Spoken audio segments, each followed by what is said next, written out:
पुरानी कहावत तो आपने भी सुना होगा, दूसरों के लिए जो कुआं खोदता है पहले वही उसमें गिरता है। और अब ये कहावत एनसीवी के जोनल डायरेक्टर समीर वानखेड़े पर सटीक बैठता नजर आ रहा है। दरअसल बॉम्बे हाई कोर्ट ने शाहरुख खान के बेटे आर्यन खान को दी गई जमानत में जो विस्तृत बेल ऑर्डर जारी किया है, उससे ये आरोप और भी ज्यादा पुख्ता होता नजर आ रहा है। नारकोटिक्स कंट्रोल ब्यूरो ने जिस किसी भी साजिश के तहत इस पूरे ड्रग्स केस का जाल बुना था, अब खुद ही उसमें फंसती नजर आ रही है। एनसीवी के जोनल डायरेक्टर समीर वानखेड़े ने जिस नॉन प्रोफेशनल तरीके से ये पूरा मामला तैयार किया था, उससे ये सवाल भी उठ खड़ा हुआ है कि क्या अभी तक एनसीवी को चंद प्राइवेट लोग ही चला रहे थे और क्या सरकारी अफसर इन गवाहों के भरोसे ही आंख मूंद कर किसी भी केस में रेड डालने को निकल पड़ते थे। ये सारे सवाल इसीलिए भी महत्वपूर्ण हो जाते हैं क्योंकि हाई कोर्ट ने अपने जमानती आदेश में बिल्कुल साफ कह दिया है कि रिकॉर्ड पर ऐसी कोई चीज नहीं मिली है जिससे ये साबित हो सके कि आर्यन खान ने अपने दोस्तों अरबाज मर्चेंट और मुनमुन धमेचा के साथ मिलकर किसी आपराधिक साजिश को अंजाम दिया हो। इस हाई प्रोफाइल केस में कोर्ट की ये टिप्पणी एनसीबी की पूरी कार्यप्रणाली पर एक करारा तमाचा तो है ही,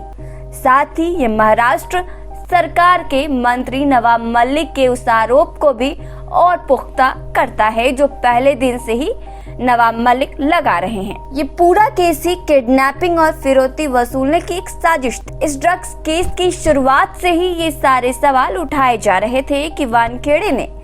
पूरे मामले में जांच एजेंसी की रूल बुक की प्रक्रिया को नहीं अपनाया और अपनी मर्जी से ही एक मामूली से मामले को बेहद संगीन बनाकर पेश किया। आर्यन के वकीलों ने अपनी इस दलील पर सबसे ज्यादा जोर दिया था कि क्रूज पर तलाशी के दौरान आर्यन से कोई ड्रग बरामद नहीं हुई थी और उसे एनसीवी दफ्तर लाकर झूठा पंचनामा बनाया गया था जिसमें उसने ड्रग्स बरामद होने का दावा किया था और उस पर जबरन हस्ताक्षर करवाए गए। हाई कोर्ट ने भी इस दलील को सही माना और इस आदेश में कहा कि आर्यन खान के पास से कोई आपत्तिजनक पदार्थ नहीं मिला है और इस तथ्य पर कोई विवाद भी नहीं है। खैर, लेकिन समीर वानखेड़े के लिए हाई कोर्ट का ये बेल ऑर्डर बड़ा झटका इसीलिए भी साबित हो गया है क्योंकि उन्होंने अपनी हिरासत में आर्यन का जो बयान तैयार करवाया था और जिसे वो एक बड़े हथियार के रूप में इस्तेमाल कर रहे थे, कोर्ट ने उसे भी ठुकरा दिया है। इस आदेश में कहा गया है कि एनडीपीए अधिनियम की धारा 67 के तहत एनसीवी ने आर्यन खान का जो स्वीकृति बयान दर्ज किया है उस पर केवल जांच के मकसद से ही गौर किया जा सकता है और उसका इस्तेमाल ये निष्कर्ष निकालने के लिए हथियार के तौर पर नहीं किया जा सकता है कि आरोपी ने एनडीपीएस अधिनियम के तहत कोई अपराध किया है। आर्यन खान के मोबाइल की जिस व्हाट्सएप चैट को लेकर वानखेड़े की पूरी टीम कूद रही थी, उसमें भी कोर्ट को ऐसा कुछ नजर नहीं आया जिसके आधार पर ये कहा जा सके कि वो ड्रग्स लेने के पुराने आदी हैं या फिर ड्रग्स पैडलर से उनके कोई संबंध है।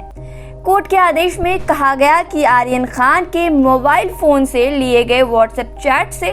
पता चलता है कि ऐसा कुछ आपत्तिजनक नहीं पाया गया। इतना ही नहीं, कोर्ट ने ऑर्डर में ये भी कहा कि एनसीवी की हिरासत में लिए जाने के बाद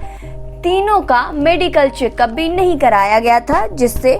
पता चले कि उन्होंने सही में उसी समय में ड्रग्स लिए थे। इन सब के बाद वानखेड़े की मुश्किलें भी बढ़ती नजर आ रही है। कोर्ट के इन सारे ऑर्डर के बाद वानखेड़े की मुश्किलें अब बढ़ती नजर आ रही है।